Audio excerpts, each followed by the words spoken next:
تم اپنے گھر میں ماحول ایسا پیدا کرو، بچوں کو ایسی تعلیم دو جب تک کہ بچہ قرآن کریم نہ سیکھ لے، قرآن کریم اس کو پڑھنا نہ آ جائے، اس وقت تک کسی اور کام میں اس کو مرنا۔ ہمارے یہاں الحمدللہ مسلمانوں کی تاریخ یہ ہے کہ سب سے پہلی تعلیم جو بچے کو دی جاتی تھی وہ قرآن کریم کی، ناظرہ ہی صحیح لیکن ناظرہ قرآن کریم بھی انسان کی زندگی میں انقلاب برپا کرتا ہے۔ اگر صحیح طریقے سے ناظرہ پڑھ لے نا بچہ تو اس کے دل میں ایمان کا بیج پڑ جاتا ہے، اور پھر آگے وہ ایمان کا بیج اس کو بہت سی برائیوں سے روکتا ہے۔ تو جب تک اس بات کا یقین نہ ہو جائے کہ میرا بچہ قرآن کریم پڑھنے کے قابل ہے، اس وقت تک اس کو آگے نہ بھیجو۔ اب ہمارے یہاں وزیر تک بن گئے ہیں لوگ، اور جب ان سے کہا گیا قل اللہ پڑھ لو تو قل اللہ پڑھنے نہیں آ رہا۔ تو در حقیقت یہ اس لیے کہ ہم نے ہمارے ذہن سے دین کی تعلیم و تربیت کی اہمیت ہی ختم ہو گئی۔ ہمارے دل میں اس کی اہمیت ہی نہیں ہے کہ ہمارا بچہ جو ہے وہ دین کی معلومات، دین کا علم حاصل کرے۔ نہ صحیح ٹھیک ہے، ہم نے یہ نہیں کہتے کہ آپ ہر ایک کو عالم دین بناؤ، ہر ایک عالم دین بننا بھی فرض نہیں کہ آپ پورا درس نظامی پڑھاؤ 8 سال، لیکن اگر کم از کم جو انسان کے ذمہ فرض عین ہے اس کا علم تو بچے کو ہر حال میں ہونا چاہیے، اور اس کے لیے کسی ایسی درسگاہ، الحمدللہ اب ایسی درسگاہیں موجود ہیں جس میں جو دنیاوی تعلیم کہلاتی ہے وہ بھی الحمدللہ اس میں پڑھائی جاتی ہے، اور اس کے ساتھ ساتھ اس کو مسلمان بنانے کی بھی فکر ہوتی ہے، اس کو دینی معلومات بھی فراہم کی جاتی ہے۔ ایسی درسگاہوں کے اندر اس کو بھیجو۔ جب تم خود ایسی درسگاہوں میں بھیج دو گے جہاں پر الحاد اور بے دینی کا چرچا ہے تو پھر وہ اس کی ذمہ داری تمہارے اوپر عائد ہوتی ہے کہ تم نے ایسی جگہ بھیجا کیوں۔ اور دوسری بات یہ کہ اگر فرض کرو کہ کوئی بچہ آپ نے کسی درسگاہ میں بھیجا، کسی اسکول میں بھیجا، وہاں پر دین کی معلومات اس کو حاصل نہیں ہو رہی، دین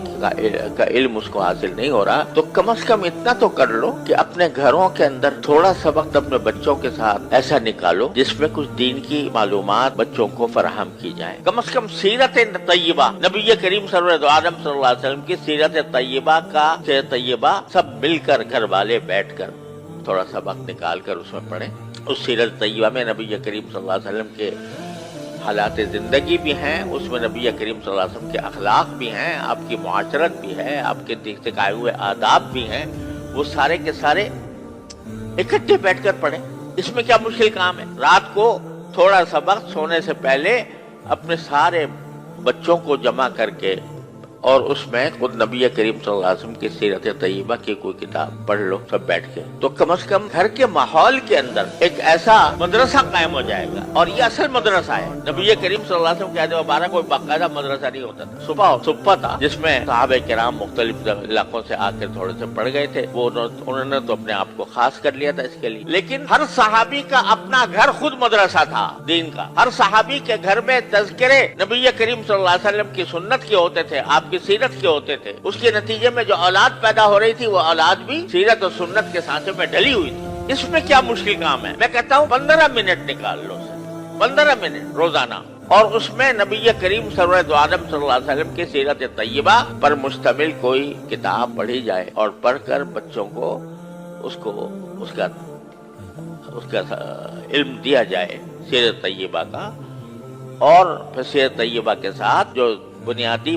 ضروریات ہیں دین کی، وضو کے احکام، نماز کے احکام وغیرہ وغیرہ، اور اخلاق، آداب، کس چیز کا کیا ادب ہے، کھانے کا کیا ادب ہے، سونے کا کیا ادب ہے، بازار جانے کا کیا ادب ہے، خرید و فروخت کا کیا ادب ہے، یہ ساری باتیں رفتہ روزانہ کر کے اگر 15 منٹ بھی روزانہ ہر انسان، ہر مسلمان نکال لے اور اپنے اولاد کی اس طرح تربیت کرنے کی فکر کرے تو انشاءاللہ اللہ تعالیٰ کی رحمت سے انقلاب آ جائے گا۔ لیکن چونکہ فکر نہیں تو اس کی وجہ سے یہ چھوٹا سا کام بھی نہیں ہو پا رہا، اور قرآن اسی کی طرف متوجہ کر رہا ہے کہ تم ساری دنیا کے اوپر تنقید کرتے ہو کہ فلاں جگہ یہ ہو رہا ہے، فلاں جگہ یہ ہو رہا ہے، سیاسی ماحول کے اندر بے چینی ہے، اضطراب ہے، انتشار ہے، لڑائیاں ہیں، جھگڑے ہیں، تنازعات ہیں، ان سب کی شکایت تو کرتے ہو، لیکن خود اپنی طرف متوجہ ہو کر نہیں دیکھتے کہ تمہارے ہاں کیا کمی ہے۔ اگر تم فرض کرو کہ مکمل طور پر اسلامی احکام پر عمل کر رہے ہو، لیکن تمہاری اولاد اور تمہارے گھر والے دوسری طرف جا رہے ہیں، اس کی ذمہ داری بھی تمہارے اوپر عائد ہوتی ہے۔ اپنی فکر کرو، اور